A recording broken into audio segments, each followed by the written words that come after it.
बिहार के गोपालगंज से मानवता को शर्मसार कर देने वाला मामला सामने आया है, जहां 4 महीने की एक प्रेग्नेंट महिला की जान ले ली गई है और वजह दहेज है।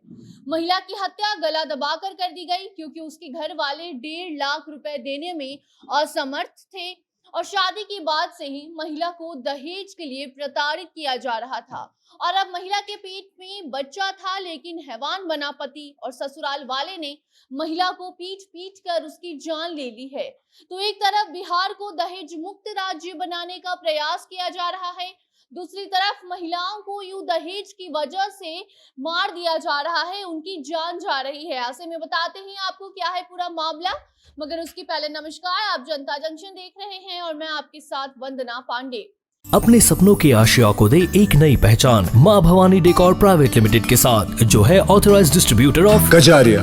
देश की मिट्टी से बनी टाइल से देश को बनाते हैं। और जहां मिलती है सभी प्रकार के Indian and imported granite, marble, sanitary एवं कोटा स्टोन का अनोखा एवं आकर्षक संग्रह। माँ भवानी डेकोर प्राइवेट लिमिटेड मतलब a complete floor solutions. New 0 mile Dadar road, Muzaffarpur. Call 9934753111। 5 lakh, 10 lakh, 20 lakh तो कहीं 1 करोड़ जिसकी जैसी पोस्ट उसकी उतनी ज्यादा बोली लगती है। और ये किसी घर और गाड़ी की नहीं, बल्कि हमारे बिहार में उन लड़कों की बोली लगाई जाती है जिन्हें शादी करनी है। हाथों में डिग्री के साथ नौकरी का एक्सपीरियंस पकड़ाकर दुल्हन के परिवार वालों के सामने लड़कों की बोली लगाई जाती है और दहेज के नाम पर कभी कभी तो घर में आई बहू की भी जान ले ली जाती है। ये हम खुद से नहीं कह रहे, बल्कि सामने आए मामलों को देखकर हम ये कहने पर मजबूर हो चुके हैं।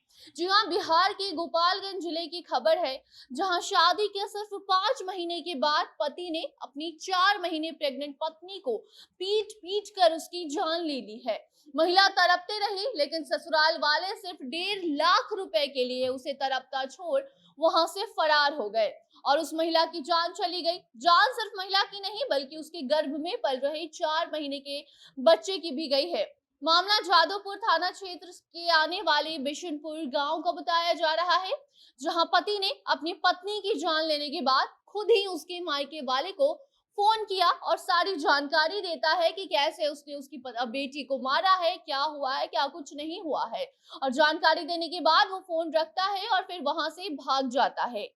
बता दें, घटना जादवपुर थाना की बाबू विशनपुर गांव के रहने वाले दूधनाथ शाह की बेटी सोनी देवी के साथ हुई है, जिनकी शादी इसी साल 9 मई को कोनवा गांव के रहने वाले राधेश्याम शाह के बेटे विजेंद्र शाह से हुई थी।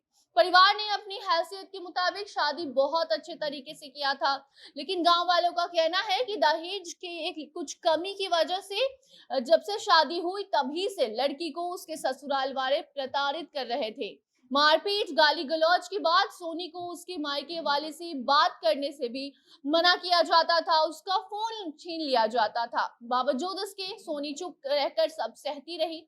गांव वालों के मुताबिक शादी के बाद सोनी के परिवार वालों ने ससुराल जो वाले थे उन्होंने 3.5 लाख रुपए उनको मिला था, क्योंकि उन्होंने मांग 5 लाख की थी। लेकिन उसके बाद भी जब शादी हुई तो सोनी के परिवार यानी कि उसके मायके वाले ने 3.5 लाख रुपए दिया कैश, और साथ ही कुछ कीमती सामान के साथ दहेज में बाइक भी दिया। लेकिन ससुराल वालों ने 5 लाख की डिमांड की थी, जो कि पूरा नहीं हो सका, जिसको देने में असमर्थ पिता ने अपनी बेटी को ससुराल 5 लाख दिए बिना ही विदा कर दिया, जिसको लेकर शादी के कुछ दिन बाद ही दहेज की वजह से महिला को प्रताड़ित किया जाने लगा था। महिला ने कई बार ससुराल वालों के व्यवहार के बारे में परिवार वालों को बताया, लेकिन पहले तो मायके वाले टालते रहे कि कुछ दिन की बात है, तुम सह लो, और उसके बाद उसके बदले में सोने की चेन और अंगूठी देकर इस मामले को शांत कराने की कोशिश करते रहे। इतना ही नहीं, बल्कि मृतक के परिवार वालों का कहना है कि उनकी बेटी अपने पति के व्यवहार से काफी ज्यादा परेशान थी। पति विजेंद्र का उसकी भाभी के साथ अवैध संबंध शादी के पहले से चलने की बात भी सामने आई है। और जिस दिन सोनी की हत्या हुई थी, उस दिन भी वो अपनी मायके वाले से बात कर रही थी, किस तरीके से उसे प्रताड़ित किया जा रहा है इस बारे में बता रही थी, अपनी परेशानी अपने मायके वाले के साथ साझा कर रही थी। तभी उसके पति ने फोन छीन लिया और उसके बाद उसे मारने पीटने लगा। महिला 4 महीने की प्रेग्नेंट थी मारपीट की वजह से उसकी जान चली गई। अब इस पूरी घटना की जानकारी पुलिस को दे दी गई है, तो पुलिस इस पूरे मामले की जांच कर रही है।